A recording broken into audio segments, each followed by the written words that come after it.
Hay personas que nacen rodeadas de amor, otras nacen rodeadas de guerra, pero Trafalgar Law nació en un lugar todavía peor, una nación cuya condena ya estaba escrita.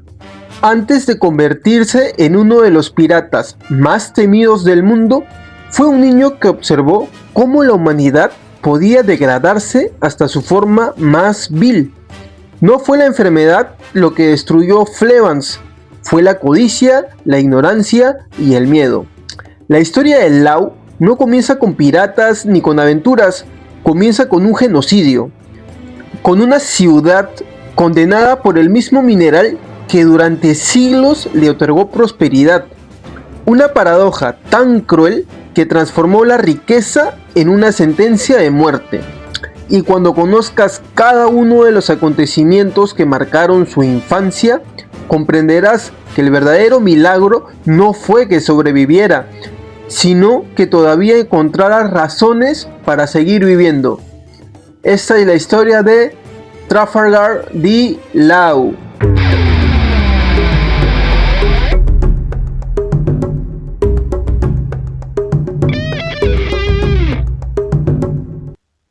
Tras la tragedia de Good Valley y el ascenso de una nueva era de piratas, existía una nación cuya prosperidad parecía inquebrantable.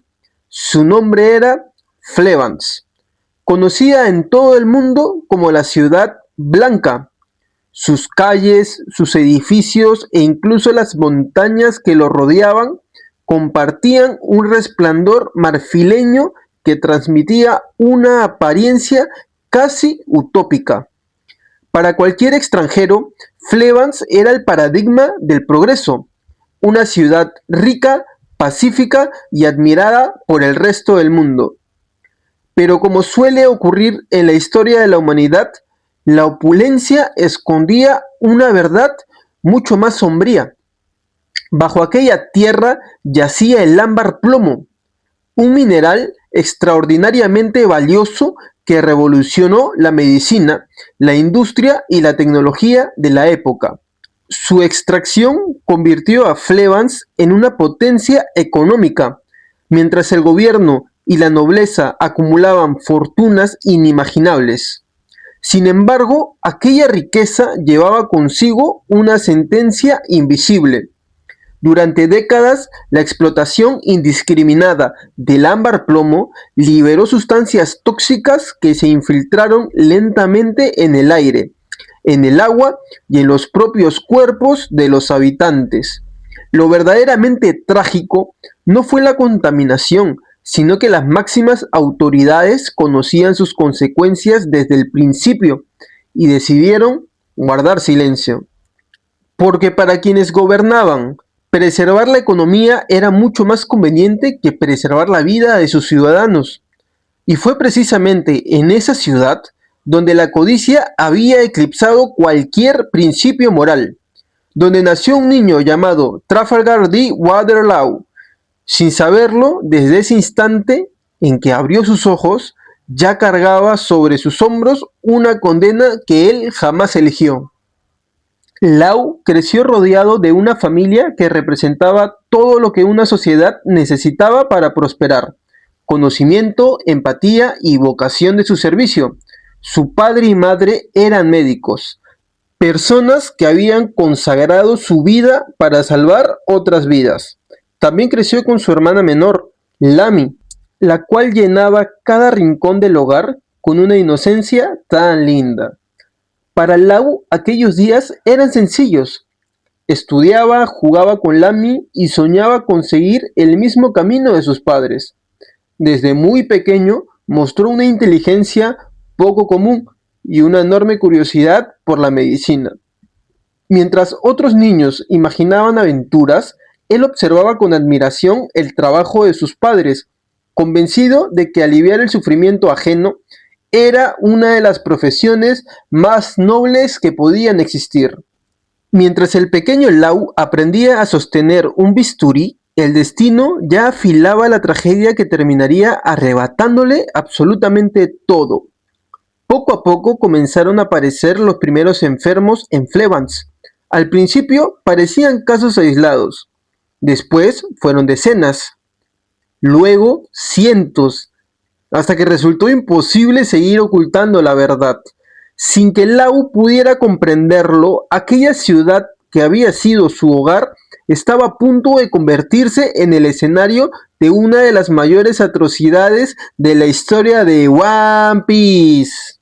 Al principio, Lau no entendía por qué sus padres llegaban cada vez más tarde a casa. Los veía regresar exhaustos, con el rostro consumido por la preocupación, pero aún así encontraban tiempo para sonreírle a él y a Lamy. Intentaban protegerlos de una realidad que se volvía más cruel con cada amanecer. Sin embargo, un médico no puede ocultar la verdad para siempre. Con el paso de los días, Lau comenzó a escuchar conversaciones que no debía. Palabras como ámbar plomo, intoxicación y esperanza de vida empezaron a formar parte de su vocabulario. Fue entonces cuando comprendió de que la enfermedad no solo estaba llegando a la casa de sus vecinos, también había llegado a la suya. Y poco después, él mismo descubrió las inconfundibles manchas blancas sobre su cuerpo. Aquellas marcas no eran simples síntomas, eran un estigma, la prueba de que su destino ya había sido escrito por decisiones tomadas mucho antes de que él naciera.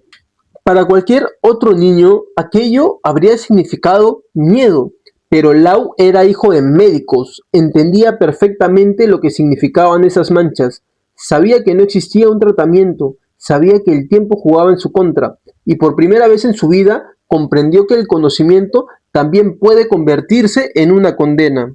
La enfermedad avanzó sin piedad, pero no fue ella quien destruyó la vida de Lau.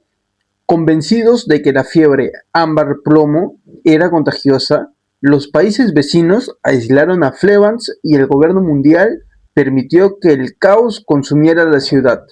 Los soldados disparaban contra cualquiera que intentara escapar, no distinguían entre adultos, ancianos o niños. En cuestión de días, Flevans dejó de ser una ciudad para convertirse en un cementerio. Lau contempló cómo el mundo que conocía desaparecía ante sus ojos. Sus vecinos morían en las calles, los hospitales colapsaban y el humo de los incendios cubría el cielo que alguna vez había iluminado su infancia. Entonces llegó el golpe definitivo. Al regresar a su casa encontró a su padre y a su madre asesinados. Habían sido ejecutados junto a muchos otros habitantes. Desesperado, corrió a buscar a Lamy con la esperanza de que aún siguiera con vida, pero ya era demasiado tarde. Su hermana había muerto sola, consumida por la enfermedad antes de que él pudiera despedirse. En un solo día, Lau perdió a su familia, su hogar y cualquier motivo para seguir viviendo. Con apenas 10 años, salió de Flevans ocultándose entre una montaña de cadáveres. Fue la única forma de atravesar el cerco militar sin recibir un disparo. Aquel niño amable desapareció para siempre. En su lugar solo quedó alguien consumido por el rencor, convencido de que el mundo entero merecía arder en fuego. Sin un hogar, sin esperanza y con apenas 3 años de vida por delante, Lau comenzó a vagar hasta que escuchó el nombre de un hombre cuya crueldad parecía no tener límites. Don Quijote do Flamingo. Lau pensó que si iba a morir, de todos modos, al menos dedicaría el tiempo que le quedaba a destruir todo cuanto pudiera. Por eso buscó a Don Quijote do Flamingo y le pidió unirse a su tripulación, creyendo que había encontrado a alguien tan vacío y despiadado como él. Sin saberlo, aquella decisión cambiaría su destino para siempre, porque entre los piratas Don Quijote conocería el hombre que por primera vez, desde la muerte de su familia, volvería a enseñarle el significado de la bondad. La tripulación de Doflamingo era exactamente lo que Lau esperaba encontrar: asesinos, mercenarios y personas que habían renunciado a cualquier principio moral. Para un niño que había visto morir a toda su familia, aquel ambiente no resultaba tan aterrador, le parecía familiar. Lau ya no buscaba vivir, solo quería que antes de morir el mundo sintiera una fracción del dolor que él había soportado. Sin embargo, entre todos aquellos criminales existía una excepción: Don Quijote Rocinante. conocido como Corazón. A diferencia del resto, Corazón nunca vio en Lau un arma ni un subordinado. Vio a un niño cuya infancia había sido pulverizada por la crueldad humana. Al principio, su relación fue un absoluto desastre. Corazón intentó alejarlo constantemente. Lo golpeaba, lo ignoraba e incluso fingía despreciarlo. Pensaba que si Lau abandonaba la tripulación, todavía tendría una oportunidad de salvarse. Pero Lau se negaba a marcharse. Había perdido a su familia, su hogar y hasta la esperanza. Ya no le temía el dolor, lo único que le aterraba era volver a quedarse solo. Con el paso del tiempo, Corazón comprendió una verdad profundamente humana. Hay heridas que no pueden cerrarse con palabras. Por eso dejó de intentar expulsarlo y decidió hacer algo mucho más difícil. Intentó cuidarlo. Cuando descubrió que Lau padecía de la enfermedad del ámbar plomo y que apenas le quedaban unos años de vida, recorrió hospitales, consultó especialistas y visitó reinos enteros buscando una cura.